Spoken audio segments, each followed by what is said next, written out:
नीलकंठ पक्षी की ये बातें गौर से सुन लेना, कभी भी गरीब नहीं रहोगे। जय श्री कृष्णा। दोस्तों बंधुओं, आज का हमारा ये मार्मिक और ज्ञानवर्धक प्रसंग बड़ा ही ज्ञानवर्धक है। मेरा आप सभी से निवेदन है, अगर आप कहानी को देख रहे हैं तो कहानी के साथ कहानी की समाप्ति तक बने रहे। बंधुओं, कहते हैं कि आधा अधूरा ज्ञान हमेशा जीवन में विष के समान होता है, इसीलिए कहानी के साथ कहानी की समाप्ति तक बने रहे। बंधुओं, एक बार एक जंगल में एक नीलकंठ पक्षी और उसकी पत्नी दोनों बैठे हुए थे। रात्रि का समय था। तभी नीलकंठ पक्षी की पत्नी नीलकंठ से कहती है, पिया जी, बहुत रात हो रही है और मेरा मन बेचैन सा हो रहा है। मैं आपसे एक कहानी सुनना चाहती हूं। मैं चाहती हूं कि आप मुझे कोई कहानी सुनाएं जिससे कि मेरे मन की बेचैनी दूर हो सके। बंधुओं, तभी नीलकंठ पक्षी अपनी पत्नी से कहता है, अरे प्रिय, ठीक है, मैं तुम्हें आज एक भाई और एक बहन की कहानी सुनाता हूं। इस भाई और बहन की कहानी को तुम पूरा अवश्य सुनना। इस भाई और बहन की कहानी को सुनने से तुम्हारी बेचैनी पूरी तरह दूर हो जाएगी।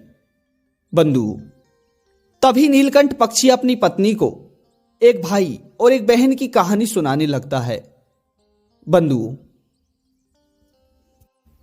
नीलकंठ पक्षी अपनी पत्नी से कहता है, प्रिय, एक बार एक गांव में एक सेठ रहा करता था। सेठ के पास धन और दौलत की कोई कमी नहीं थी। वहीं जो सेठ था, सेठ बहुत ही दानी आदमी था। सेठ हर गरीब लोगों की सेवा करता था, भले के साथ भले का व्यवहार करता था। बंधुओं, उसके बाद में सेठ को एक लड़का अर्थात एक पुत्र और पुत्री की प्राप्ति होती है। जब सेठ को पुत्र और पुत्री की प्राप्ति होती है तो सेठ और सेठ की पत्नी बहुत खुश होते हैं। परंतु कुछ ही महीनों के बाद सेठ की पत्नी की मृत्यु हो जाती है। बंधुओं, जब सेठ की पत्नी की मृत्यु हो जाती है तो सेठ अपने पुत्र और अपनी पुत्री को बड़े ही लाड और प्यार के साथ पालता है। धीरे धीरे सेठ की पुत्र और पुत्री दोनों बड़े होते हैं और जब जैसे ही सेठ की पुत्री नौजवान हो जाती है तो सेठ को अपनी पुत्री के विवाह की चिंता सताने लगती है। बंधुओं, उसके बाद में सेठ अपनी पुत्री के विवाह के लिए एक अच्छा सा लड़का ढूंढने लग जाता है। उसके बाद में एक दिन सेठ अपने एक दूर के मित्र से मिलने के लिए उसके पास जाता है। जब सेठ अपने दूर के मित्र से मिलने के लिए जाता है तो वहीं सेठ को एक नौजवान और एक सुंदर लड़का दिखाई देता है। बंधुओं, सेठ उसी लड़के के साथ अपनी पुत्री का विवाह तय कर देता है और कुछ ही दिनों के बाद सेठ अपनी पुत्री का विवाह उस लड़की के साथ कर देता है। प्रिय बंधुओं, पुत्री का विवाह करने के बाद में सेठ अपनी पुत्री को विदा कर देता है। और बंधुओं, यह बात किसी ने सत्य ही कही है कि बेटी सदा से ही पराई होती है और बेटी को अपने घर से विदा करना एक पिता का कर्तव्य और कर्म दोनों बनता है। बंधु, अब सेठ के घर में सेठ का कवारा लड़का रहता है। उसके बाद में सेठ अब अपने पुत्र के बारे में सोचते हैं। सेठ सोचता है कि अब मैं अपने पुत्र का भी विवाह कर दूं, जिससे मेरे सिर की जो एक बेचैनी बची है यह भी पूरी हो जाएगी। बंधु, तभी सेठ अपने पुत्र के लिए भी एक अच्छा सा रिश्ता ढूंढने लगता है। परंतु अपने पुत्र की विवाह की चिंता में सेठ की अचानक से तबीयत खराब होने लगती है। बंधु, धीरे धीरे सेठ को एक बहुत भयंकर बीमारी हो जाती है। अब सेठ का जो पुत्र था किशन, अब किशन अपने पिता की बीमारी के इलाज के लिए इधर उधर भागने लगता है। किशन अपने पिता को अलग अलग वेदों के पास दिखाने के लिए ले जाता है, परंतु सेठ के स्वास्थ्य में कोई भी सुधार नहीं आता है। बंधु, सेठ के इलाज में सेठ का पूरा घर बार बिक चुका था। सेठ के पास जितना भी धन था सारा सेठ के इलाज में लग चुका था। बंधु, पिता की बीमारी की वजह से बेचारा किशन हर समय चिंता में रहा करता था। बंधु, उसकी बाद में कुछ महीनों के बाद सेठ की मृत्यु हो जाती है। जब सेठ की मृत्यु हो जाती है तो बेचारा किशन पूरी तरह से अकेला पड़ जाता है और किशन अपने पिता की मृत्यु के बाद अपने पिता का ठीक तरह से इलाज कराता है, परंतु ठीक तरह से इलाज कराने के बाद भी वह अपने पिता के प्राण नहीं बचा पाता है। बंधु, उसके बाद में किशन अपने ही गांव में एक अच्छी सी सुंदर सी लड़की देखकर खुद भी विवाह कर लेता है। बंधु, विवाह के कुछ महीनों के बाद किशन के एक पुत्र और एक पुत्री हो जाते हैं। बंधु, अब किशन का घर पूरी तरह से भरपूर हो चुका था। किशन अपनी पत्नी के जीवन में आने के बाद बहुत खुश था। और बंधु, परंतु किशन अब पूरी तरह से गरीब हो चुका था। किशन के पास अपनी पत्नी को खिलाने तक के दाने नहीं थे, क्योंकि अपने पिता के इलाज में किशन ने अपने सब कुछ खो दिया था। बंधु, किशन की जो बहन थी वह भी अब किशन के घर आना जाना छोड़ दिया था। और बंधु, यह बात किसी ने सत्य ही कही है कि जब हमारे पास धन की माया नहीं होती है तो हमारे यार दोस्त और रिश्तेदार सब हमारा साथ छोड़ देते हैं। बंधु, कहते हैं कि जिसके साथ अब है, जिसके पास समय है, उसके पास सब है। और जब समय इंसान का साथ छोड़ देता है तो भाग्य और कुंडली उससे मुंह मोड़कर बैठ जाती है। प्रिय श्रोताओ, अब उसके बाद में किशन जब अपनी बहन के पास मदद मांगने के लिए तक जाता तो किशन की बहन उसकी मदद करने से साफ मना कर देती और कहती कि तुम मेरे भाई नहीं हो, मैं तुम्हें अपना भाई तक नहीं मानती, तब भी तुम मेरे घर रोजाना पैसे मांगने के लिए आते हो। बंधु, अब अपनी बहन के मुख से ऐसी बातों को सुनकर किशन हमेशा परेशान रहता था, परंतु बेचारा किशन अपनी पत्नी को अपनी बहन के बारे में कुछ भी नहीं बताता था। बंधुओं, अब एक दिन की बात है, किशन अपने गांव के किसी मित्र से सुनता है कि उसकी बहन के पुत्र की शादी है। बंधु, जब किशन अपने भांजे की शादी के बारे में खुशखबरी सुनता है तो किशन बहुत खुश होता है और खुश होता हुआ अपनी पत्नी के पास जाता है। दौड़ा दौड़ा अपनी पत्नी के पास जाकर किशन अपनी पत्नी को बताता है, प्रिय, मेरे भांजे की शादी है और हम दोनों को अपने बच्चों के साथ मेरी बहन के घर चलना है। बंधु, तभी किशन की पत्नी किशन से कहती है, अजी, ये तो ठीक है कि आपके भांजे की शादी है, परंतु मुझे ये बताइए क्या हमारी ननद रानी ने आपको निमंत्रण भेजा है? बंधु, तभी किशन अपनी पत्नी से कहता है, प्रिय, खैर मुझे निमंत्रण तो अभी तक नहीं मिला, परंतु हो सकता है कि मेरी बहन ने मेरे लिए निमंत्रण भेजा हो और अभी तक मेरे पास नहीं पहुंचा हो या आने ही वाला हो। बंधु, उसके बाद में कुछ दिन बीत जाते हैं। जब अपने भांजे की शादी का दिन आ जाता है तो किशन अपने किसी पड़ोसी से पैसे उधार लेता है और अपने पड़ोसी से पैसे उधार लेकर अपने भांजे और अपनी बहन के लिए अच्छे से वस्त्र लेता है और खुद फटे पुराने कपड़ों को पहनकर अपनी बहन के ससुराल अकेला ही पहुंच जाता है। प्रिय दर्शकों, उसके बाद में जब अपनी बहन के घर वह पहुंच जाता है तो अपनी बहन के घर पहुंचकर वह दरवाजे के बाहर खड़ा हो जाता है और दरवाजे को बजाने लगता है। तो किशन की बहन की जो देवरानी थी वह दरवाजे के बाहर आकर जब किशन को देखती है तो किशन को देखकर वह अपनी जेठानी अर्थात किशन की बहन के पास जाती है और किशन की बहन से कहती है कि तुम्हारा भाई आया है और दरवाजे के बाहर फटे पुराने कपड़े पहनकर खड़ा है। बंधु, तभी किशन की बहन दरवाजे के पास जाती है और झटपट से किशन के हाथ को पकड़कर किशन को एक कमरे में ले जाती है और कमरे में ले जाकर किशन से कहती है कि ना तो मैंने तुम्हारे लिए निमंत्रण भेजा और ना ही मैं तुम्हें अपनी भाई मानती हूं और ना ही मैंने तुम्हें बुलाया है। उसके बाद भी तुम यहां मेरी बदनामी करने के लिए क्यों आए हो?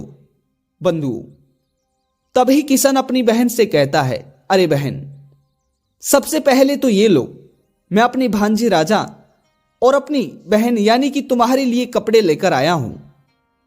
बंधु, तभी किशन की बहन अपने भाई की दिए हुए उन कपड़ों को लेती है और साइड में फेंक देती है और किशन से कहती है कि ठीक है, अगर अब तुम आ ही गए हो तो इसी ही कमरे में बंद रहो, मेरी इजाजत के बिना तुम यहां से निकलना मत।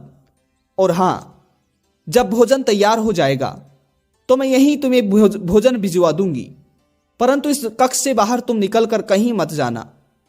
अगर तुम इस कक्ष से बाहर निकल कर जाओगे तो लोग तुम्हें देखेंगे और लोग तुम्हें इस फटे पुराने कपड़ों में देखकर मेरी बदनामी करेंगे।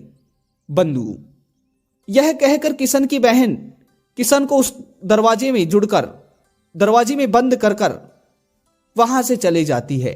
बंधु, बहन की बदनामी ना हो इस वजह से कि बेचारा किशन उस कक्ष के अंदर ही बंद रहता है।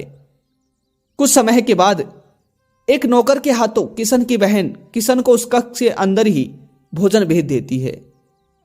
बेचारा किशन भूखा था, बहुत दूर से आया था, बहुत चलकर आया था, तो जैसे तैसे उस भोजन को खा लेता है।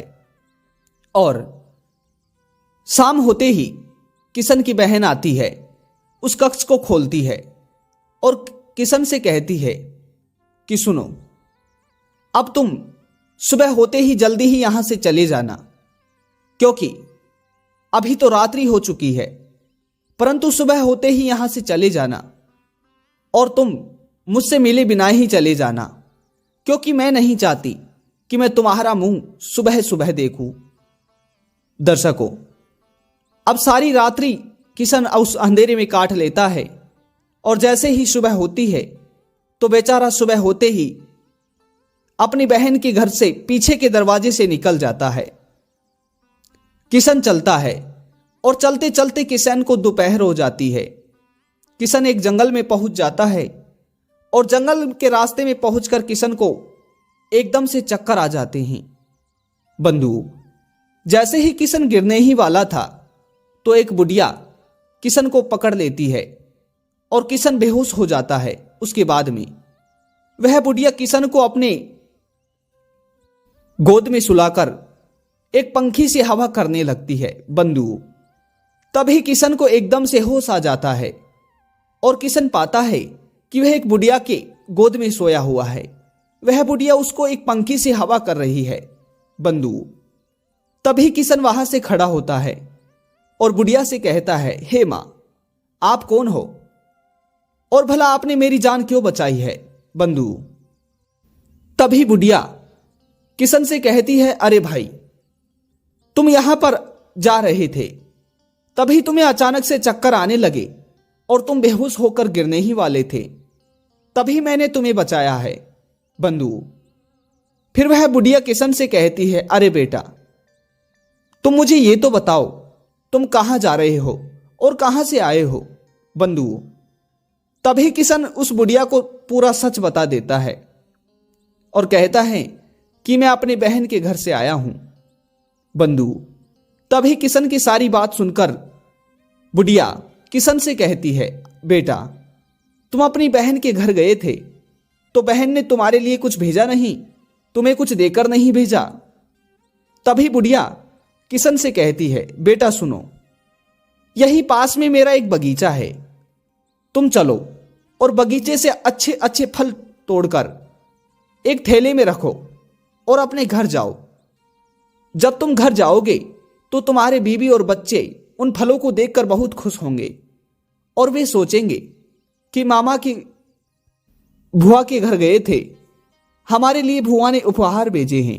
बंधु, तभी किशन उस बुढ़िया के बगीचे में जाता है, वहां से अच्छे अच्छे मीठे मीठे फल तोड़ता है और एक थैले में रखकर अपने घर को चल देता है। बंधु, जब किशन अपने घर पहुंचता है और अपनी पत्नी को जाते ही उस फलों के भरे थैले को दे देता है और वहां से बाहर चल देता है। किशन की पत्नी जब उस थैले को खोलकर उसमें से फलों को निकालती है तो किशन की पत्नी देखती है कि उसमें सोने के फल भरे हुए हैं। उन सोने के फलों को देखकर किशन की पत्नी एकदम से अचंभ रह जाती है और जब उन फलों को यानी कि सेब को काटती है तो देखती है कि उसके अंदर सोने के हीरे जेवरात भरे हुए हैं। बंधु, ये देखकर किशन की पत्नी किशन को बुलाती है और जब किशन को ये दिखाती है तो किशन समझ जाता है कि जो उसे रास्ते में बुढ़िया मिली थी वह कोई साधारण बुढ़िया नहीं थी।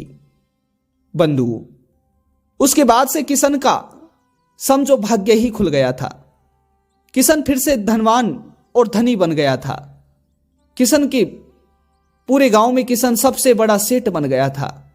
अब किशन अपने रहने के लिए एक अच्छी हवेली बना लेता है, पहनने के लिए अच्छे वस्त्र बना लेता है और गांव में खूब सारी जमीन खरीद लेता है। बंधु, किशन खूब धनवान हो गया था। उधर जो किशन की पत्नी थी उसे किशन ने अभी तक कुछ नहीं बताया और किशन की पत्नी सोचती थी कि मेरी ही ननद ने हमारे लिए उन फलों को, उन सोने के फलों को भेजा था और हमारी ननद ने हमारी उस गरीब परिस्थिति को देखकर हमारी मदद की थी। बंधु, किशन की पत्नी सोचती थी कि आज हम अमीर हैं तो हमारी ननद की वजह से ही हैं। बंधु, एक दिन किशन की पत्नी किशन से कहती है, अजी सुनो, अब तो काफी दिन हो चुके हैं, आप किसी दिन मेरी ननद रानी को हमारे घर लेकर आओ। बंधु, पत्नी की बातें सुनकर थोड़े दिन बाद किशन अपनी बहन के घर जाता है। जब किशन अपनी बहन के घर जाता है तो अपनी बहन के घर जाकर दरवाजे को बजाता है और बहन की देवरानी जब किशन को देखती है तो किशन की बहन की देवरानी किशन को देखकर अचंभित रह जाती है। वह देखती है कि किशन एक राजा के भेष में है और अच्छे वस्त्र पहना हुआ है और घोड़े पे सवार होकर आया है। तो बंधु, किशन की बहन की देवरानी किशन की बहन को जाकर इस बात को बताती है कि तुम्हारा भाई आया है और एक तरह से राजा की तरह लग रहा है। बंधु, यह सुनकर किशन की बहन दरवाजे के पास जाती है और अपने भाई को एक राजा की तरह देखकर किशन की बहन बहुत खुश होती है और किशन अपनी बहन से कहता है कि बहन, मैं तुम्हें लेने के लिए आया हूं, तुम मेरे साथ चलो। बंधु, उसके बाद में किशन की बहन अपने भाई के साथ अपने पीहर को चल देती है। जब किशन की बहन अपने भाई के घर जाती है तो वह देखती है कि अब उसका भाई गरीब नहीं रहा। उसके भाई ने अपने गांव में सबसे सेठों से बड़ी हवेली बनाई है और हवेली में कई सारे नौकर लगे हुए हैं। यह सब देखकर किशन की बहन अचंभित थी। बंधु, उसके बाद में किशन की पत्नी अपनी ननंद रानी की खूब सेवा पानी करती है क्योंकि किशन की पत्नी सोचती थी कि आज हम जो भी हैं अपनी ननद की वजह से ही हैं। बंधु, उसके बाद में किशन की बहन अपने भाई के घर काफी दिनों तक रुकती है और जब किशन की बहन अपने ससुराल वापस जाने लगती है तो किशन की पत्नी किशन से कहती है, अजी सुनो, अब हमारी ननद वापस जाने वाली है तो तुम इसके लिए कुछ उपहार तो लेकर आओ। बंधु, तभी किशन एक मोची के पास जाता है और मोची से कहता है कि मोची भाई, तुम मेरी बहन के लिए 2 जोड़ियां बना दो और वो दो जोड़ियां इस तरह से बनाओ कि उन्हें जो भी पहने तो वह जोड़ियां इस एक बात को बोले, वह जोड़ियां इस एक बात को बोले कि कभी भी अपनी अमीरी को देखकर किसी दूसरे की गरीबी पर उंगली मत उठाओ और बोले कि बंदी बुहारी लाख की, बिखरे पाचे खाक की। बंधु। मोची से इस बात को जब किशन कहता है तो मोची इसी प्रकार की दो जोड़ियां उसकी बहन के लिए बना देता है। उसके बाद में किशन मोची से उन दो जोड़ियों को लेकर अपनी बहन को ले जाकर अपने घर दे देता है और कहता है कि बहन, इन जोड़ियों को तुम अपने घर जाकर पहनना, अपने ससुराल जाकर पहनना। बंधु। उसके बाद में किशन अपनी बहन को एक पालकी में बिठाकर विदा कर देता है। उसके बाद में जब किशन की बहन अपने ससुराल पहुंचकर अपने भाई की दी हुई उन जोड़ियों को पहनती है तो जोड़ियों को पहनते ही जोड़ियां किशन की बहन से कहती हैं कि कभी भी अपनी अमीरी को देखकर किसी की गरीबी पर उंगली मत उठाओ। बंदी बुहारी लाख की, बिखरे पाचे खाक की। बंधु। जैसे ही किशन की बहन इस बात को सुनती है तो उसकी आंखों में आंसू आ जाते हैं और वह सोचती है कि वास्तव में मैंने अपने भाई के साथ बहुत गलत किया, मुझे ऐसा बिल्कुल नहीं करना चाहिए था। बंधु। उसके बाद में नीलकंठ पक्षी अपनी पत्नी से कहता है कि प्रिय, इस तरह से थी आज की ये भाई और बहन की कहानी। कभी भी अमीरी और गरीबी पर उंगली मत उठाओ। प्रिय। कहते हैं कि अगर परिवार के सभी लोग हिल मिलकर रहे तो वह परिवार हमेशा संपन्न और सुखी रहता है। और अगर परिवार के आपसी लोगों में ही ना मने, अगर परिवार के आपसी लोग ही झगड़ा करें तो वह परिवार पूरी तरह बिखर जाता है। और प्रिय, इसीलिए कहा जाता है कि एक बंदी बुहारी अर्थात एक बंदी जो झाड़ू होती है वो पहले लाख की होती है और जब वह बिखर जाती है तो वह खाक की होती है। बंधु।